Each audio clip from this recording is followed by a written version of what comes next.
నమస్తే రమగారు. నమస్తే జయ. రమగారు, ఏదైనా చందమామ కథ చాలా పెద్ద కథ. హ్మ్. ఒక్కటే దెబ్బ. ఒక్కసారితో అయిపోయేలాగా. పూర్వం కాశ్మీర్ రాజ్యానికి జయచంద్రుడు అని ఒక రాజు ఉండేవాడు. ఆయనకి శక్తిసింహుడని ఒక తమ్ముడు. జయసింహుడు, శక్తిసింహుడు. అయితే ఏమైంది, జయసింహుడు రాజుగా ఉండేవాడు. ఆయనకో కూతురు, శక్తిసింహుడికో కూతురు. కాకపోతే ఈ శక్తిసింహుడు కొంతమంది మంత్రులు, సామంతులతోటి స్నేహం చేసి అన్న మీద తిరుగుబాటు చేసి రాజ్యం లాగేసుకున్నాడు. వాళ్ళిద్దరూ శత్రువులైపోయారు. ఈ జయసింహుడు ఏం చేశాడంటే రాజ్యాన్ని విడిచిపెట్టి ఓడిపోయాడు కాబట్టి అడవుల్లోకి వెళ్ళిపోయాడు.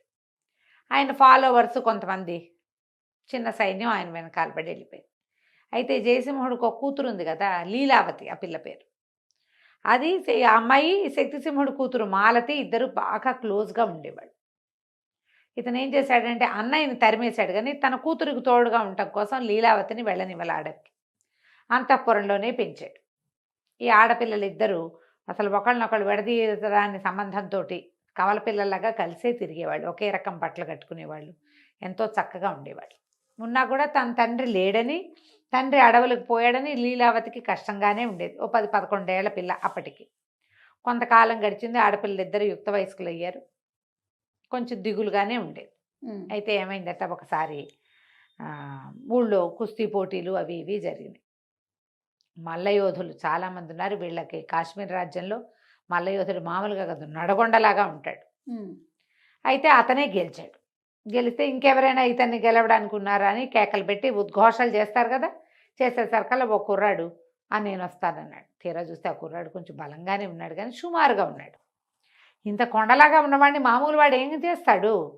అయ్యో, ఆడపిల్లలు ఇద్దరికి అబ్బాయి నచ్చాడు. అయ్యో, చిన్న కుర్రాడలే ఉన్నాడు, ఎక్కడ ఆగుతాడు వీడి ముందు అనుకున్నారు. సరే, రాజుగారు సరే ప్రయత్నం చేయమంటే కుర్రాడు సన్నగా చిన్నగా ఉన్నాడు, కానీ మంచి యుక్తి కలిగిన వాడు. వాడి మల్లుడికి దొరకల. మల్లుడిని ముప్పు తిప్పలు పెట్టి మల్లుడికి ఆయాసం వచ్చే వరకు విసిగిచ్చి ఆయాసం వచ్చాక 4 దెబ్బలతో పడగొట్టేశాడు. రాజు ఎంతో మెచ్చుకున్నాడు.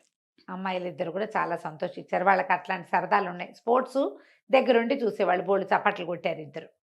అక్కడి నుంచి ఈయన దగ్గర పిలిచి ఆప్యాయంగా పలకరించి, ఏ అబ్బాయి నీ ఏ ఊరు ఏమిటి అంటే, నా పేరు మకరాంకుడు అండి, నేను గోపాల దేవుడి కుమారుడిని అని చెప్పాడు. రాజుగారి మొహం ముడుచుకున్నాడు. ఎందుకు? జయసింహుడికి స్నేహితుడు గోపాలదేవుడు. పాత రోజుల్లో జయసింహుడు గోపాలదేవుడు కలిపి వేటాడేవాళ్ళు. అతను మరణించాడు. కానీ ఎప్పుడైతే గోపాలదేవుడు కొడుకు అని తెలియంగానే ఈయనక మాడు మొహం పెట్టుకున్నాడు. ఇక పెద్దగా ఎంకరేజ్ చేయలే. తన ఆగర్భ శత్రువు తాలూకు ఫ్రెండ్ కొడుకు అంటే ఎవరికి ఇంట్రెస్ట్ ఉంటుంది? అమ్మాయిలు ఇద్దరు గమనించారు అది. ఆయన ఏదో సరిగ్గా సంభావించలేదు. ఈ కుర్రాడు చిన్నబుచ్చుకున్నాడని అతని దగ్గరికి వెళ్ళి, స్పోర్ట్స్లో గెలిచిన వాళ్ళందరినీ పలకరిస్తున్నారు. అతని దగ్గరికి వెళ్ళి, ఎంతో బాగా పోరాడేవు నువ్వు అని చెప్పి ఈ లీలావతి ఏం చేస్తుంది, మెళ్ళో ఇంచి ఒక చంద్రహారం తీసి అతని మెళ్ళో వేసి, దీన్ని నీ దగ్గర ఎట్టు పెట్టుకో, నా గుర్తుగా, నువ్వు చాలా బాగా పోరాడావు, నీ యుక్తి నాకు చాలా నచ్చింది అని చెప్పి అతను గోపాలదేవుడు కొడుకు అని తెలుసుకున్నారు. వీళ్ళు కూడా ఇంటికి వెళ్ళిపోయారు. ఆ అబ్బాయి వెళ్ళిపోయాడు. సరే, సైన్యంలో కొంత అవకాశం లభించింది.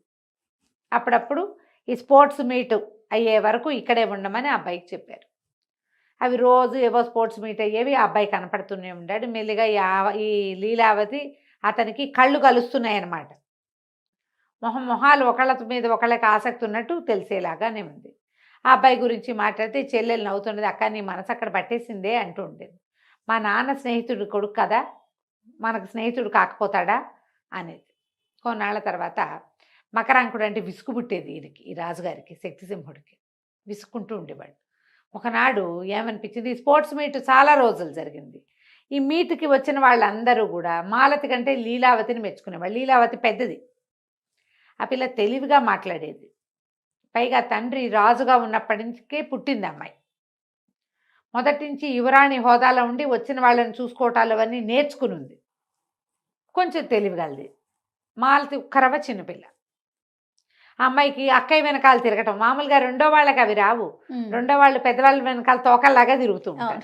ఇప్పుడు ఈ పిల్లని పెట్టడం వల్ల మాలత అలాంటివన్నీ నేర్చుకోవాలి. ఆ ప్రోటోకాల్స్ అన్ని అక్కే చూస్తుంది. న్యాచురల్లీ కదా. నువ్వు ఆఖరి వాళ్ళని గమనించి, వాళ్ళకి చాలా రావు. మర్యాదలు గిర్యాదలు చేతకావు. పెద్దవాళ్ళు అవన్నీ సమర్థిస్తారు. వీళ్ళు వాళ్ళ వెనకాల నీడల్లాగా తిరుగుతూ ఉంటారు. ఈ పిల్లకి నీడలా ఉండటం అలవాటైంది. అన్ని పెద్దమ్మాయే సమర్థిస్తుంది. ఇంక ఇప్పుడు చేసేది ఏముంది? అక్కడి నుంచి ఏమైంది, వచ్చిన వాళ్ళంతా వాళ్ళు వీళ్ళ ఆ దేశం నుంచి ఈ దేశం నుంచి వచ్చిన వాళ్ళంతా పెద్దమ్మాయి గారు భలే చురుకు అన్నలా మెచ్చుకునేవారు. ఒళ్ళు మండిపోయేది. చిచ్చి ఈ పిల్లని ఉంచుకునేసరికి నా పిల్ల కనపడకుండా పోయిందని, నువ్వు మీ నాన్నతో అడవికి వెళ్ళిపో, మీ నాన్న దగ్గర పో నువ్వు అంటాం మొదలెట్టాడు. మకరాంకుడి మీద చిరాగ్గా ఉంది, వాడు రోజు కనపడుతున్నాడు. ఇప్పుడు కొత్తగా ఈ పిల్లని అందరూ మెచ్చుకోవటం మొదలుపెట్టారు. దాంతో చిర్రెత్తుకొచ్చేసింది.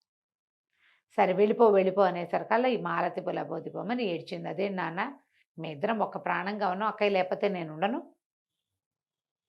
అంటే అట్లా కాదన్నాడు ఆయన. అట్లా కాదు, అది వాళ్ళ నాన్న దగ్గరికి వెళ్తే నువ్వు నీ తండ్రి దగ్గర ఉండాలి, దానికి వాళ్ళ నాన్న కావాలి నీకు వద్దా అని తిట్టాడు. పెళ్ళి ఒప్పుకుంది. కానీ ఏమనుకున్నారు, అసలు వీళ్ళకి చెప్పొద్దు, ఆయన ఏదో ఏర్పాటు చేస్తాడు, ఆ లోపలే మన ఇద్దరం వెళ్ళిపోతాం, పోయి అడవిలోనే ఉందాం నా పెద్దనాన్న దగ్గర అని చెప్పి అక్కయ్యని ఒప్పించింది.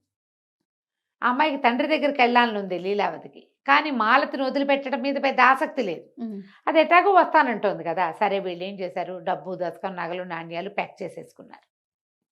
కానీ తమ వేషాలు తీసేసి సామాన్యులుగా ముతక బట్టలు వేసుకుని అడవి దారి పట్టి ఊళ్ళోంచి బయటికి వెళ్ళిపోయారు.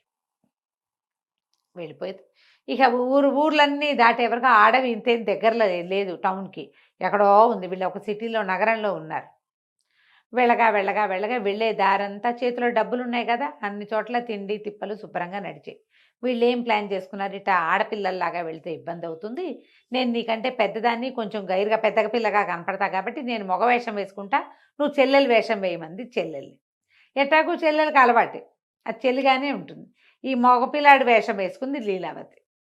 ఓ పల్లెటూరి అన్న చెల్లెలు ఇవే వేషాలతో అన్ని ఊళ్ళలోనూ తిండి తిప్పలు చూసుకున్నారు. చూసుకుని అడవి దగ్గరికి వెళ్ళేసరికి వాళ్ళ వల్ల అక్కడ ఏమీ లభించలే.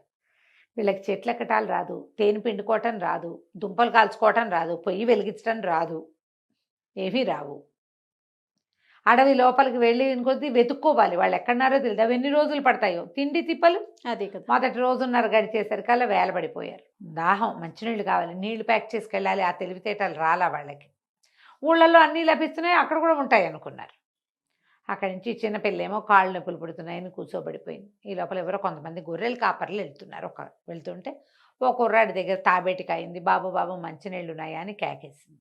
వాడు వచ్చి నీళ్ళు ఇచ్చాడు. నీళ్ళు ఇస్తే మరి వీడు మగవేషంతో ఉంది కదా లీలావతి, మేము ఏదో పని మీద వచ్చాము, అడవిలో ఉందామని వచ్చాము, మరి ఇక్కడ ఏం అవకాశాలు దొరకలేదు, మా చెల్లెలు శోషొచ్చి పడిపోయేలాగా ఉంది, తిండి తిప్పలు ఏమైనా దొరుకుతాయి అంటే ఇతను ఏమన్నాడు, కొంచెం బాగా ముందుకెళ్తే ఒక గొర్రెలు కాపరి తను ఇల్లు అమ్మేసి వెళ్ళిపోదాం అనుకుంటున్నాడు. అడవిలో ఉంది వాళ్ళకి ఇల్లు, అక్కడికి వెళ్ళండి, అక్కడ ఉంటే ఈ పూట మీకు భోజనం లభిస్తుంది, వాళ్ళు ఏదో తిండి పెడతారంటే ఈ చెల్లెల్ని మంచినీళ్ళు ఇచ్చి మెల్లిగా లేవ తీసుకుపోయింది. సంచులు మోసుకుంటూ వెళ్ళారు అక్కా చెల్లి. వెళ్తే ఆ గొర్రెలు కాపరి ఏమన్నాడు, ఆ రాత్రికి వాళ్ళకి భోజనం పెట్టి అమ్మ ఇల్లు అమ్మేద్దాం అనుకుంటున్నాను అనేసరికల్లా ఈ ఇల్లు మాకే అమ్మేసే, మేము ఈ అడవిలో ఉంటామని తమ డబ్బు దశకం తెచ్చుకున్నారుగా, డబ్బులు ఇచ్చేసి ఆ ఇల్లు తీసుకున్నారు. అక్కడి నుంచి మెల్లిగా కుస్తీ పట్టి ఆ ఇంట్లో 3-4 వారాలకు సరిపడా తిండి పదార్థాలు ఉన్నాయి. కొన్ని నెలలకు సరిపోతాయి, వారాలే కాదు నెలలకే. ధాన్యం ఉంది, పిండి ఉంది, తర్వాత ఏమో చుట్టుపక్కల అవి ఇవి కూర కాయ ఏవో కనపడుతున్నాయి. సరే మెల్లిగా పొయ్యి వెలిగించడం, 2-3 రోజులు ఉండండి అని నేర్చుకుని వాళ్ళ దగ్గర వాళ్ళు వెళ్ళిపోయాక అన్న చెల్లి వేషంతో అక్కా చెల్లి ఉండిపోయారు. అడవిలో తిరగటం మొదలుపెట్టారు. ఒక చోట లీలావతి అని పేరు చెక్కుంది చెట్టు మీద. వీళ్ళు ఏమనుకున్నారు, ఇది మకరాంకుడే చెక్కుంటాడు, ఎందుకంటే ఈ అమ్మాయికి పరిచయమైన మగవాడు ఇంకొకటి లేడు, పేరు చెక్కు ఉందంటే బహుశా ఆ అబ్బాయే అయి ఉంటాడని అనుకున్నారు. సరే ఏమైంది, ఇంతలో ఇంకో కథ ఇందులో. ఈ మకరాంకుడు ఎవరు, గోపాలదేవుడు అనే ఒక రాజ సామంతుని కుమారుడు. అతను కొంచెం చిన్నపిల్లాడిగా ఉండగానే తండ్రి చనిపోతే ఒక ఏజ్ వచ్చాక వాళ్ళ అన్నయ్య శశాంకుడికి అప్పచెప్పాడు తండ్రి చనిపోతూ, తమ్ముడు కూడా బాగా చూసుకోని. వీళ్ళిద్దరికీ ఒక 6-7 సంవత్సరాల వారం ఉంది. వాడు ముందు నుంచి అన్నయ్యతో తండ్రితోటి తిరిగి వాడు కాస్త గట్టిపడ్డాడు. ఈ అబ్బాయి చిన్నపిల్లాడిగా ఉండి ఇంట్లో ఉన్నాడు. తండ్రి చనిపోయేసరికల్లా క్రమంగా రోజులు గడిచే కొందికి ఈ శశాంకుడు, ఈ మకరాంకుడు ఇక్కడ ఉండి, వాడు పెద్దవాడి పేరు శశాంకుడు, రెండోవాడి పేరు మకరాంకుడు, వీడు రెండోవాడు. రోజులు గడిచే కొందికి ఈ పిల్లాడు ఇంట్లో పని వాళ్ళతో తిరిగి తన తండ్రి ఎట్లా ప్రవర్తించేవాడు, ఎలా ఉండేవాడు నేర్చుకుని హుందాగా బిహేవ్ చేయటం అది ప్రాక్టీస్ చేశాడు. శశాంకుడు ఫ్రెండ్స్ అంతా అనేవాళ్ళు, మీ తమ్ముడు రాజు అయిపోతాడు, అందరూ వాడిని గౌరవిస్తారు, వాడు మీ నాన్నలాగా ప్రవర్తిస్తాడు, అనేసరికి ఆ చిన్న రాజ్యం తమ్ముడికి భాగం పెట్టడం ఇష్టం లేకపోయింది. పైగా ఈ రాజ్యంలో ఏమైంది, తమ్ముడు అన్నయ్యని వెళ్ళగొట్టి రాజ్యాన్ని ఆక్యుపై చేసిన ప్రాంతం అది కాశ్మీర్ దేశం. వీళ్ళది చిన్న ప్లేస్ అవంతి. ఏం జరుగుతుంది, రేపొద్దున వీడిని ఇటాకే హుందాగా బాగున్నాడు అంటే రేపొద్దున వాడు రాజయ్య కూర్చుంటే వీడిని పెంచిన నేనేమవ్వాలి? ముందు నుంచి నేనే కదా వీడిని చూశాను. నాన్నకి బాగుండనప్పటి నుంచి తమ్ముడు సంగతి నేనే చూశాను. దాంతో ఏం చేశాడు, వాళ్ళ తమ్ముడిని వీడిని ఎట్లాగైనా అడ్డు తప్పించాలని స్నేహితులు బాగా రెచ్చగొట్టారు. అన్నదమ్ముల్లో ఇలాంటి వ్యవహారాలు నడుస్తాయి, రాజ్యాల దగ్గర మరీ కుదురుతాయి. వాళ్ళు ఏమన్నారంటే, కాశ్మీర్ రాజ్యంలో స్పోర్ట్స్ మీట్ అవుతోంది, అక్కడ మల్ల యుద్ధం ఉంది, మీ తమ్ముడికి ఎలాగో మల్ల యుద్ధం అంటే ఇష్టము, అక్కడికి పంపించావంటే వాళ్ళ మల్లుడు వాడు నడగొండలాగా ఉంటాడు, పిల్లాన్ని పీక వేసి చంపేస్తాడు, పైగా ఎందుకు పనికి రాకుండా చేస్తాడు, చచ్చిపోతే అక్కడికి పంపించామని అక్కడికి ఎంకరేజ్ చేసేసరికల్లా వెళ్ళు స్పోర్ట్స్ మీట్కి వెళ్ళు, నువ్వు మన ఊరిని రిప్రజెంటేట్ చేయని తమ్ముడిని తోసాడు. ఆ తమ్ముడు అక్కడికి వెళ్తుంటే మధ్యదారిలో ఎవరో కనపడి హాత్తేరి నిన్ను చంపడానికే ప్లాన్ చేశారా అనేసరికి వీడికి చాలా కష్టంతో వచ్చింది. ఏమిటి మా అన్నయ్యకి ఇలా వచ్చి పుట్టింది, సరే ఏదో చచ్చేపోదాంలే పోని, అక్కడ ఏదో పేరు తెచ్చుకుని గోపాల్ దేవుడి కొడుకు బాగా పోరాడాడని పేరు తెచ్చుకుని చచ్చిపోదామని వచ్చాడు. కానీ ఇక్కడ గెలిచాడు. ఈ గెలిచిన తర్వాత ఏమైంది, రాజుగారి 4 రోజులు కూడా సరిగ్గా చూడలేదు తాను. మళ్ళీ వెనక్కి వెళ్ళేసరికల్లా గెలిచి ఇంటికి వచ్చేసరికల్లా శశాంకుడికి భయం వేసింది. అమ్మో వీడు వాడిని కూడా గెలిచాడంటే మన కొంప ముంచేస్తాడని ఒకనాటి రాత్రి తమ్ముడున్న గదికి నిప్పు పెట్టిద్దాం అనుకున్నాడు. ఈ నౌకర్లలో ఉన్న ఒక ముసలివాడు అది గమనించి, బాబు ఇల్లు నిప్పు పెట్టేలాగా ఉన్నారు, నువ్వు పారిపోదు కానీ పద, నిన్ను ఎక్కడి నుంచో ఏదో పక్క నుంచి సందు నుంచి తీసుకుపోతానని ఈ కుర్రాన్ని వెంబడి పెట్టుకుని ఏదో పిచ్చి సందులోకి, పాడుబడిన ఇళ్ల సందులోకి తీసుకుపోయి కుర్రాన్ని దాటిచ్చేశాడు. అది తగలబడిపోయింది కానీ మకరాంకుడు తప్పించుకున్నాడు. ఆ తప్పించుకున్న మకరాంకుడు అడవిలోకి చేరాడు. వీళ్ళ దగ్గర ఏమీ లేవు, రాత్రికి రాత్రి పారిపోయారు. కాయా కసురు తిన్నారు, సరిపోలా ఆహారం.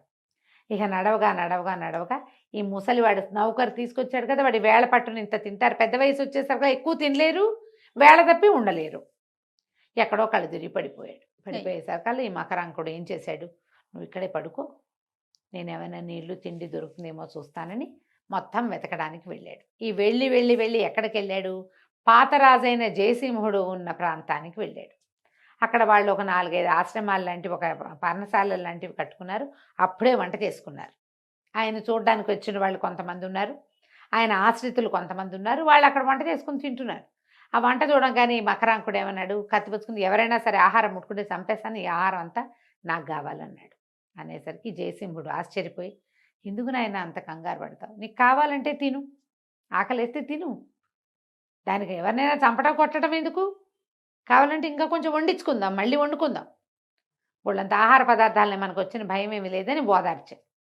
దాంతో ఈ మకరాంకుడు సిగ్గుపడి, క్షమించండి, నేను కూడా జంతువులాగా ప్రవర్తిస్తున్నాను, ఆకలితోటి 3 రోజులు అయిపోయింది మేము అన్నం తిని, నాకంటే ముందు నా పనివాడు పాపం ముసలివాడు, వాడి వల్ల అయ్యేలాగా లేదు, కొంచెం ఆహారం ఇచ్చారంటే అతనికి ఇస్తానన్నాడు. సరే ఈయన కుర్రాన్ని కూర్చోబెట్టి భోజనం పెట్టి కొంచెం ఫుడ్ ప్యాక్ చేసి ఇచ్చారు. మంచినీళ్ళు ఇచ్చి ఎవరో మనిషి సాయం పంపిస్తే ఆ ముసలి నౌకరికి కూడా అన్నం పెట్టి కాస్త వాడిని గోపికి తెచ్చాక వచ్చేసి ఈ పటాలం దగ్గరకు వచ్చాక ఆయన అడిగాడు, ఎవరి తాలూకు ఏంటంటే గోపాల్ దేవుడి 2వ కుమారుడు అనగానే ఆయన ఆశ్చర్యపోయాడు. అదేమిటో నేను చూసినప్పుడే అనుకున్నా, చూసిన మొహంలాగా ఉందని, మీ నాన్న నాకు చాలా స్నేహితుడు, మేమిద్దరం ఈ అడవిలో ఎన్నేళ్ళో వేటాడేమో, ఏమైంది ఏమిటి అంటే మా అన్నయ్య ఇట్లా చేశాడండి, పారిపోయి ఇచ్చాను అన్నాడు.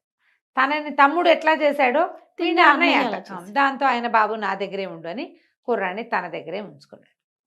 ఈ అడవిలో తిరిగే క్రమంలో ఆ మకరాంకుడు ఇక్కడ చెట్టు మీద లీలావతి పేరు చెక్కాడు. ఈ అమ్మాయిలు అడవంతా వెతుకుతున్నారు కానీ ఆ జయసింహుడు ఎక్కడున్నాడో పట్టుకోలేకపోయారు. రోజు కాస్త దూరం వెతుక్కుంటూ వెళ్ళేవాళ్ళు. అక్కడి నుంచి వీడి నీలావతి వేషం మార్చుకుందిగా, తన పేరేమో పుష్కరుడు, మాలతి పేరేమో లక్ష్మి అని పెట్టుకుంది. ఈ పుష్కరుడి వేషంలోనే ఈ అమ్మాయి రోజు తిరిగేది, మగ వేషం కాబట్టి ఇబ్బంది లేదు. అడవిలో తిరుగుతుంటే ఒకనాడు మకరాంకుడు ఎదురుపడితే మాట్లాడుకున్నారు. మకరాంకుడు మెళ్ళో తనిచ్చిన చంద్రహారం ఉండడానికి గమనించి వీడు తన మీద మనసు పెట్టుకునే ఉన్నాడని, ఇతనే అక్కడ లీలావతి పేరు చెక్కాడని నిర్ధారణ చేసుకుంది. ఆ అమ్మాయికి ఇతని మీద ఇంట్రెస్ట్ ఉంది. ఎప్పుడైనా ఒకటి మీద ఇంట్రెస్ట్ వెళ్తే సంవత్సరం తర్వాత అయినా వాళ్ళని గుర్తుపడతారు, అంత తొందరగా మర్చిపోరు కదా. సరే మాట్లాడుకున్నారు. కానీ అతనికి లీలావతి పోలికలు ఉన్నాయి ఈ అబ్బాయికి అని తెలిసింది. కానీ ఇదే లీలావతి అయి ఉంటుందని అనుకోవాలి. ఎందుకంటే లీలావతి అమ్మాయి మొదటి నుంచి కూడా మొరటుగా కనపడ్డము, తర్వాత ఏమో మాటలు యాస మార్చేసుకుంది. స్వీట్ వాయిస్ కాకుండా బేస్ వాయిస్ తోటే మాట్లాడేది. దాంతో వీళ్ళిద్దరూ ఫ్రెండ్స్ అయ్యారు. 2 సార్లు ఒకసారి 2 సార్లు కలుసుకున్నారు. కలుసుకున్నాక అతను ఏం చెప్పాడంటే, నేను ఆ లీలావతిని మర్చిపోలేకపోతున్నాను, నా ప్రాణం అంతా అమ్మాయి మీదే ఉంది, నేనేమో అడవిలో ఉన్నాను, ఆ అమ్మాయి రాజ్యంలో ఉంది, పోనీ ఇక్కడే ఉన్నా ఈయన కూతురు కాబట్టి నాకు కుదిరేది, ఇప్పుడు నేనేం చేయగలను, ఆ శక్తిసింహుడు అమ్మాయిని వదులుతాడో వదలడో తెలియదంటే, అయితే ఈ లీలావతి ఏమంది, నువ్వు ప్రేమిస్తున్నానని చెప్పావంటే, ఎక్కడ చెప్పాను, మేమిద్దరం చూసుకుంటూ ఉండేవాళ్ళం అంతేనన్నాడు. అయితే ఓ పని చెయ్యి, నువ్వు మా ఇంటికి రా, మా ఇంట్లో మా చెల్లెలు ఉంది, నేను లీలావతిలాగా నటిస్తా, మా చెల్లితో అంటల్లా నేనే లీలావతిగా నటిస్తాను, అప్పుడు నువ్వు లీలావతితో ఏమేమి చెప్పదలుచుకున్నావో అవన్నీ నాకే చెప్పు, నీకు కూడా కొంచెం మనసులో బరువు తీరినట్టు ఉంటుంది అని చెప్పి ఇంటికి తీసుకెళ్ళింది. అమ్మాయిలు ఇద్దరు ఇతను లీలావతితో మాట్లాడుతుంటే మంచిగా ఎంజాయ్ చేసేవాళ్ళు. లీలావతికి ఎలాగో సరదాగా ఉంది, తనకు కావాలి ఇతను ఎట్లాగైనా, కానీ ఇప్పుడే తన వేషం బయట పెట్టకూడదు. వీళ్ళిద్దరూ బాగా కలుస్తూ ఉండేవాళ్ళు తరచుగా. రమగారు, మనము లీలావతి అండ్ మకరాంకుడు కథ చెప్పుకుంటూ ఉన్నాము, అది కంటిన్యూ చేసేద్దామండి. లీలావతి మాలతి ఇద్దరు అన్నా చెల్లి వేషాలతోటి అడవిలో ఉన్నారు. మకరాంకుడు వాళ్ళకి కనపడ్డాడు. ఈ మకరాంకుడికి మగ వేషంలో ఉన్న లీలావతికి, పుష్కరుడి పేరుతో ఉన్న లీలావతికి ఫ్రెండ్షిప్ కుదిరింది. సరే మాట్లాడుకుంటూ ఒకసారి మకరాంకుడు తను ఇట్లా జయసింహుడి దగ్గర ఉంటున్నానని చెప్పి ఈ పుష్కరుడిని తీసుకుపోయాడు. తీసుకెళ్తే ఈ అమ్మాయి మగ వేషం నుండి తండ్రితో మాట్లాడి తండ్రి ఆను పాను అన్నీ తెలుసుకుంది. కానీ ఆ అమ్మాయికి తండ్రి దగ్గర చేరిపోవాలని లేదు ఇమీడియట్గా. ఈ మకరాంకుడికి తనంటే ప్రేమ, ఇతన్ని స్వాధీనం చేసుకోవాలి. ఈ లోపల ఏమైంది, అక్కడ వెళ్ళినప్పుడు ఆయన అడిగాడు, ఏ వంశము, మీ నాన్న ఎవరు, ఏమిటంటే నేను గొప్ప వంశంలోనే పుట్టానండి అని, తండ్రి పేరు మాత్రం చెప్పాలి. వీళ్ళు తిరుగుతూ ఉండేవాడు మకరాంకుడు వీళ్ళ దగ్గరికి. తిరుగుతూ ఉండి లీలావతితో తను మాట్లాడదలుచుకునేవి, ఆ అమ్మాయి తనకు ఎట్లా గుర్తొచ్చింది, రాత్రి కల్లో ఎలా వచ్చింది, అవన్నీ ఈ పుష్కరుడి వేషంలో ఉన్న లీలావతికే చెప్తూ ఉండేవాడు. అక్క చెల్లి సంతోషంగా సరదా పడుతూ వింటూ ఉండేవాడు. ఒకనాడు ఈ మకరాంకుడు వీళ్ళ దగ్గరికి వస్తానని చెప్పి ఆ రోజు పొద్దునే వస్తూ ఉంటే అతనికి ఒక పొద దగ్గర పడుకుని ఉన్న ఒక మనిషి కనిపించాడు. ఎవడో వేటకు వచ్చినవాడు, ధనుర్బాణాలు పక్కనుండే పడుకుని ఉన్నాడు. పడుకుని ఉంటే ఒక పెద్ద సర్పం ఉంది అతని పక్కన. ఉలిక్కిపడ్డాడు. ఇతను వెళ్ళి కాళ్ళ చప్పుడు వేసరికల్లా సర్పం బారిన పడిపోవాల్సింది. వీడు వెళ్ళేసరికి పాము పారిపోయింది. ఇంకొంచెం ముందుకు వెళ్ళేసరికల్లా రెండో పక్క నుంచి ఒక సింహం వాడికేసే చూస్తుంది, పడుకున్న వాడికేసే. సింహం కానీ పులి కానీ కదలని వాటి మీద పడవు, చచ్చిపోయిన వాటి జోలికి వెళ్ళవు. మనుషులు పడుకున్నారనుకో, స్టిల్గా ఉంటే వాళ్ళ జోలికి వెళ్ళవు అవి. వాడు కదిలితేనే, వాడు కదలటం కోసం చూస్తోంది. ఎప్పుడైతే ఈ సింహం చూస్తుందో, అయ్యో పాము నుంచి తప్పించుకుని వీడెవడో సింహం నోట్లో పడేందుకు సిద్ధంగా ఉన్నాడే అని చెప్పి దగ్గరికి వెళ్ళేసరికి వీడికి కనపడింది, వీడు శశాంకుడు, తన అన్నయ్య. ఓహో, ఏ వేటకో వచ్చుంటాడు, దారి తప్పి రాత్రి వెళ్ళలేకపోయాడు ఇంటికి, ఈ చెట్టు కింద పడుకున్నాడు. తెల్లారేసరికి సింహం చేరింది అక్కడ. అక్కడి నుంచి వెళ్ళిపోదామనిపించింది. తన్ని 2 సార్లు చంపేందుకు ప్రయత్నం చేశాడు అన్నయ్య. ఓసారి మల్ల యుద్ధానికి పంపాడు, రెండోసారి ఇంటికి నిప్పు పెట్టే ప్రయత్నం చేశాడు తను పడుకున్న గదికి. వాడిని రక్షించబుద్ధి కాల. కానీ ఒక్క అడుగేస్తే నాన్న గుర్తొచ్చాడు వాడికి. అన్నయ్య మాట విను, అన్నయ్య చెప్పినట్టు ఉండు అని చెప్పాడు. చచ్చిపోతుంటే వదిలిపెట్టచ్చా, వాడు చేస్తే చేశాడు. వాడి చుట్టుపక్కల మాట విని ఆస్తి 2 భాగాలు అవుతుందన్న దురాశకి లోనే చేశాడు. నాకు ఇప్పుడు ఏమీ లేదు, నాకు ఆస్తి వద్దు, స్వాస్తి వద్దు. ఎవడైనా మనిషి ఉన్నా కూడా రక్షించేవాడిని కదా, సొంత అన్నయ్యని నేను చేయొచ్చా ఇట్లా?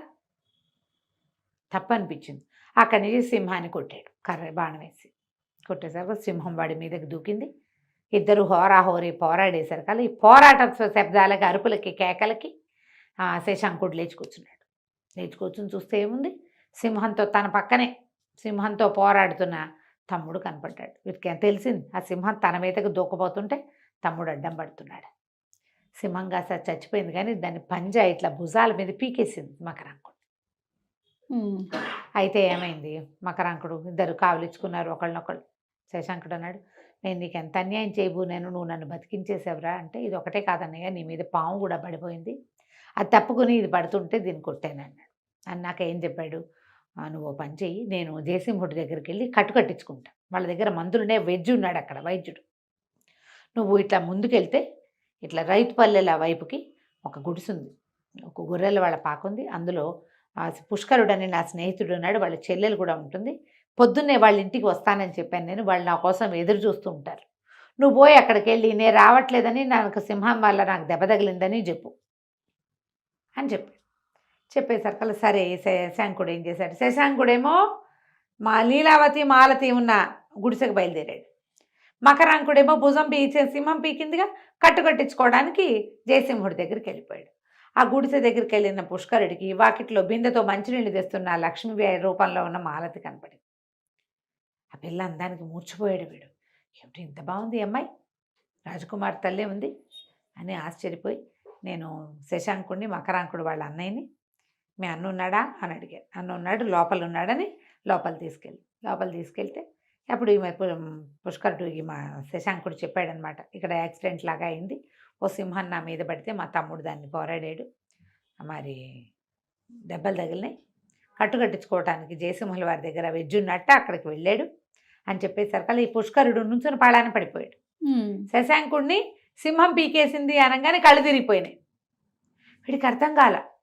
మంచి ఇద్దరు నీళ్లు తెచ్చి నీళ్లు చల్లి లేవదీస్తే ఏమిటి ఎందుకు అట్లా మూర్చిపోయి ఉంటే, నేను లీలావతి లాగా నటిస్తాను కదా ప్రతిసారి, అలా లీలావతి భావంలోకి వెళ్ళిపోయిన శశాంకుడి పేరు వచ్చేసరికి లీలావతి అయితే స్పృహ తప్పి పడిపోదు, అలాగే నేను పడిపోయాను. సరే కాసేపు కూర్చున్నాడు. ఆ అబ్బాయికి ఎంతసేపు ఆ లక్ష్మి మీదే ఉన్నాయి చూపులు. ఆ పిల్ల కూడా చక్కగా బాగున్నాడు, ఇతను వాళ్ళ అన్నయ్యే కదా, అన్నదమ్ములు. అక్కడి నుంచి అడిగింది, మీరు ఎట్లా మీ ఇద్దరు ఎట్లా కలిశారు, మీ ఇద్దరు ఏదో విడిపోయారని చెప్పాడే మాకు మకరాంకుడు అంటే, అవును నేను పొరపాటు చేశాను, నా తమ్ముడితోటి నేను వైరం కొని తెచ్చుకున్నాను అనవసరంగా, వాడు చాలా మంచివాడు, మా నాన్నలాగా చాలా సహృదయుడు, నేను ఇది ఎట్లా ప్యాచప్ చేసుకోవాలో కూడా నాకు అర్థం కావట్లేదు అని చెప్తే, లక్ష్మి పుష్కరుడు ఇద్దరు బాగా ఓదార్చారు. ఇప్పుడు కలిసిపోయారు మీ ఇద్దరు, హాయిగా కులాసాగా కలిసి ఉండండి, మీ తండ్రి లేడు తల్లి లేదు, అన్నదమ్ములే కదా కలిసి ఉండాలి. ఇప్పుడు మేము చూడండి మాకెవరు లేరు, మేము ఇద్దరం కలిసి ఉండట్లా, ఏముంది ఒక రాజ్యం 2 ముక్కలు అయితే అవుతుంది, ఏమైపోతుంది, ఎవడి ముక్క వాడు పాలించుకోండి చక్కగా అని బాగా ఎంకరేజ్ చేశారు. సరే ఈ మకరాంకుడు శశాంకుడిని కలిసిపోవాలని ఇతను ఊహించుకున్నాడు. ఇంతలో అక్కడికి వెళ్ళాడు కదా, మళ్ళీ వెనక్కి వెళ్ళిపోయాడు. ఇక్కడ వీళ్ళకి చెప్పి ఓ 2-3 గంటలు వీళ్ళ దగ్గర కూర్చుని మకరాంకుడు కోసం వీళ్ళు వండిన వంటంతా తిని శశాంకుడు జయసింహుడున్న దీని దగ్గరికి వెళ్ళి తమ్ముడికి చెప్పాడు, ఆ పుష్కరుడు ఏమిటోరా నీకు సింహం పీకింది అనగానే కళ్ళు తిరిగి పడిపోయాడు విచిత్రంగా అంటే, అబ్బో ఏం లేదు, అతనికి నేనంటే చాలా ప్రేమ, అది ఇది అని మాట్లాడుకున్నాక శశాంకుడు చెప్పాడు, ఆ లక్ష్మి చాలా నచ్చింది నాకు, అమ్మాయిని పెళ్లి చేసుకోవాలనుకుంటున్నాను అని అడిగేసరికల్లా సరే పెళ్లి చేసుకుందు కానీ ఈ జయసింహుడితోటే చెప్పారు. ఆ రోజు వచ్చాడు కదా పుష్కరుడు, అతని చెల్లెల్ని మా అన్నయ్య పెళ్లి చేసుకుంటానంటున్నాడు అంటే, సరే పెళ్ళి ఇక్కడే చేసుకుందాం, ఇక్కడే చేస్తాను, వాళ్ళు కూడా అడవిలో ఉండే పిల్లలు ఎవరు లేరు, అన్నా చెల్లియే ఉన్నారు, పెళ్ళి ఇక్కడ చేద్దామంటే ఈ మకరాంకుడు కనిపించింది, నాకు కూడా లీలావతి దొరికితే ఎంత బాగుంటుంది, దొరకట్లేదు నాకు, నేను ఎట్లా తెచ్చుకోవాలో తెలియటం లేదని అక్కడికి వెళ్ళి వాళ్ళని పెళ్లి అప్పచెప్తే ఈ పుష్కరుడు ఏమన్నాడు, నిజంగా చెప్పు నీకు లీలావతిని పెళ్లి చేసుకోవాలని ఉందంటే అక్షరాలా ఉంది, వాళ్ళ నాన్నకి రాజ్యం లేకపోయినా ఆయన అడవిలో ఉన్నా ఎలా ఉన్నా సరే లీలావతే కావాలి, ఎందుకంటే నేను మల్లుడితో యుద్ధం చేసినప్పుడు ఆ అమ్మాయికి నేను ఫలానా రాజ్యం తాలూకు చిన్న కుమారుడు అని తెలియదు, ఆ అమ్మాయి ఊరికే ఆ రాజుగారి దగ్గర పెరుగుతున్నటువంటి ఆయన శత్రువు యొక్క కూతురు, అప్పుడు ఆ అమ్మాయికి రాజ్యం లేదు, రాజ్యం ఉన్నది ఎవరికి, మాలతికి, లీలావతికి ఏం లేదు, రాజుగారి పెంపుడు కూతురు, ఆయన తన కూతురు కోసం ఆ పిల్లని చేరదీశాడు కానీ దానికేమో రాజ్యమో భోజ్యమో ఇద్దామని అయితే కాదు, కానీ నాకు పెళ్లి చేసుకోవాలని ఉందని చెప్పేసరికి మీరు పెళ్లి ఏర్పాట్లు చేసుకోండి, లీలావతి వచ్చే ఏర్పాట్లు మేము చేస్తామన్నారు. ఎట్లా అంటే సమాధానం లేదు, నీకెందుకు నేను తెప్పిస్తా కదా. అక్కడి నుంచి సరే పెళ్లి ఏర్పాట్లయినాయి. సరే పెళ్లి ఏర్పాట్లకి అన్న చెల్లి కలిసి వెళ్ళారు అక్కడికి. అంతా ముహూర్తం దగ్గర పడేసరికి అమ్మాయిని తయారు చేసి తీసుకొస్తామని చెప్పి ఇద్దరు అక్క అన్న తమ చెల్లె వేషంలో ఉన్నారుగా, వీళ్ళు కుటీరంలోకి వెళ్ళారు. వాళ్ళు వచ్చేటప్పుడే తమ సామాన్లన్నీ తెచ్చుకున్నారు. చక్కగా లోపలికి వెళ్ళి తమ రాజకుమార్తెల అలంకారాలన్నీ బయట తీసి అమ్మాయి మగవేషం తీసేసింది. ఇద్దరు చక్కగా డ్రెస్ అయిపోయి బయటకు వస్తే పుష్కరుడేడి అన్నారు. ఇదిగో పుష్కరుడు అని చూపించింది. ఇప్పుడు ఇన్నాళ్ళు పుష్కరుడి వేషంలో ఉన్నది ఎవరు? లీలావతి. లీలావతి. ఎప్పుడైతే ఆడపిల్లల స్వరూపంలో కనపడ్డారో వాళ్ళని గుర్తుపట్టాడు జయసింహుడు. ఈ పిల్లలు తమ పిల్లల్లాగా ఉన్నారు. ఆయన ఆశ్చర్యపోయాడు, ఏమిటమ్మా ఇది అన్నాడు. అనేసరికి మాలతే చెప్పింది, మా నాన్న లీలావతిని ఇక్కడికి పంపించేద్దాం అనుకున్నాడు, అది లేకుండా ఉండలేక నేను వచ్చేసాను. మా నాన్నకి చెప్పి రాలేదు, మా నాన్నకి చెప్పలేదు, కానీ ఆయనకి వార్త వెళ్ళింది, ఎప్పుడో వస్తాడు. సరిగ్గా అదే సమయానికి గొర్రెల కాపర్లు కొందరు ఇచ్చిన వార్తలు తెలుసుకుని తన కూతురు పెంపుడు కూతురు ఇక్కడ ఉన్నారేమో చూడడానికి ఈయన కూడా బయలుదేరి వచ్చాడు. వీరసింహుడు కూడా, ఈ శక్తిసింహుడు, వీరసింహుడు కదా ఆయన పేరు, శక్తిసింహుడు రాజుగారి తమ్ముడు, మాలతి వాళ్ళ నాన్న. ఆయన వచ్చేసరికల్లా పెళ్ళి అయిపోయింది. ఇక్కడ ఇద్దరు ఆడపిల్లలు చక్కగా పెళ్ళిళ్ళు చేసేసుకుని మకరాంకుడిని శశాంకుడిని పెద్దండ్రికి దండాలు పెడుతున్నారు. దండం పెట్టే సమయానికి వచ్చేసరికి ఆయన నిర్ఘాంతపోయాడు. ఇదేమిటి ఇట్లా చేశారు? కానీ ఆయనకి మెల్లిగా అర్థమైంది, నేను చేసిందే పొరపాటు. మా రాజ్యంలో ఉన్న ప్రతి వాళ్ళకి జయసింహుడే కావాలి. ఆయనే మంచి రాజు, ఆయన కూతురే మంచి పిల్ల. నేను ఎప్పటికీ ప్రజల మనసు గెలవలేకపోయాను. కానీ శశాంకుడు తను పొరపాటు చేసిన మళ్ళీ సర్దుకుని తన తమ్ముడిని కలుపుకున్నాడు. నేనేమో అలా ఎందుకు చేయలేకపోతున్నాను నేను అని చెప్పి అన్నకి దండం పెట్టేశాడు. నువ్వు వచ్చి నీ రాజ్యం ఏలుకో, నేను నీ తమ్ముడుగా నీకు సహాయం చేస్తా. నేను రాజుగా ఉండలేను. నేను రాజుగా ఉన్నా కూడా రాజుకి తరతమ భేదం ఉండకూడదు. అందరూ ఒకటే, భగవంతుడు లాంటివాడు రాజు. నేను అట్లా ఉండలేకపోతున్నా, నేను తమ్ముడుగానే ఉంటాను అని చెప్పేసి అన్నయ్యని తీసుకెళ్ళిపోయాడు. ఆడపిల్లలిద్దరూ చక్కగా శశాంకుడిని మకరాంకుడిని పెళ్లి చేసుకుని వాళ్ళ అవంతి నగరానికి వెళ్ళిపోయారు. తర్వాత కాలంలో వీళ్ళకి ఆడపిల్లలే కదా ఉంది. ఈ కాశ్మీర రాజ్యాన్ని అన్నదమ్ములిద్దరూ చెరిసగంగా పరిపాలించారు. చెరిసగంగా మరి మాలతి కూడా ఆమె అక్క చెల్లి కలిసి ఉండాలని భావిస్తుంది. అలా కథ కంచికి మనం ఇంటికి. నమస్తే. నమస్తే జయ.